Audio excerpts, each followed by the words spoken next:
For many Christians, the story of Jesus is defined by three major plot points. There is the miraculous birth in Bethlehem, roughly 3 decades of waiting and teaching, and finally, the crucifixion. In this framework, salvation is treated largely as a forensic event, a legal transaction. Humanity owes a massive debt, and Golgotha is the courthouse where the penalty is paid in full. But if the entire goal of the incarnation was a legal declaration finalized on a cross, why did Jesus need to live a full human life first? Relegating Jesus' first 33 years to a simple ethical example, or a waiting period, drastically shrinks our understanding of his redemptive power. Scottish theologian T.F. Torrance recognized this logical gap. He argued isolating the cross from the totality of Jesus' earthly ministry was a massive theological imbalance. Torrance corrects this by examining the kingdom of God.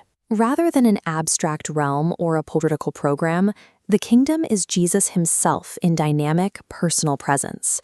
When unconditional holiness steps into a fractured world, it provokes a violent collision. From his arrival in Bethlehem to the empty tomb, Christ's life was a continuous breaking in against the powers of darkness. Under this framework, salvation is an active, ongoing rescue operation, where every action, every single footstep, and spoken word matters. Torrance describes God's posture toward human misery as holy vexation. God is deeply grieved by the twisted state of creation. Evil acts as an irrational, destructive parasite, and God responds with active offense.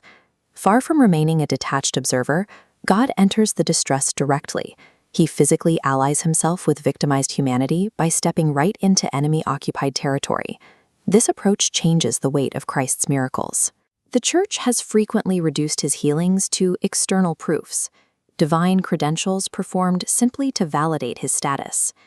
This animation illustrates what Torrance calls ontological restorations.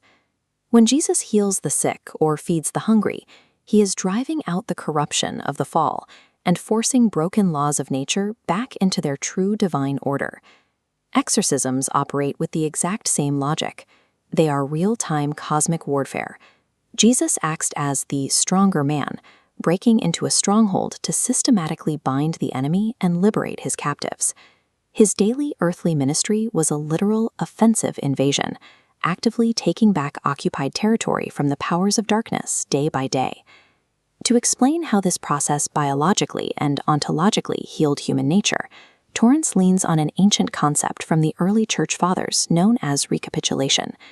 As this diagram of structural repair illustrates, the core biological logic is simple. What is not assumed is not healed. Christ had to live a full human life under the exact conditions of our fallen existence.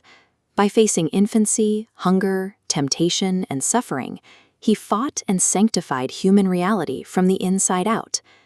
Because of this, every single day of his life functioned as literal medicine for a broken world. If Jesus' entire life was a victorious, offensive invasion, how does the absolute brutality of his execution fit into the strategy? Torrance explains this through the paradox of divine power. Worldly kingdoms conquer by using coercive force, violence, and subjugation. Christ's kingdom exercises its power through holy obedience, humiliation, and vicarious solidarity with human suffering. By refusing to fight evil on its own terms, Jesus uses the cross as an ultimate absorption point. He deliberately draws the full fury of human sin and demonic rebellion into his own person.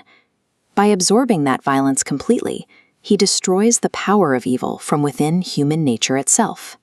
Salvation is an ontological, personal rescue. It is a physical act of liberation, rather than a distant legal transaction.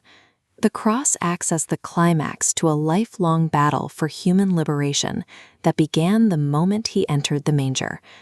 God stepped into the trenches to heal our broken nature, unbind the captives, and establish his kingdom of unconditional grace right in the middle of our captivity.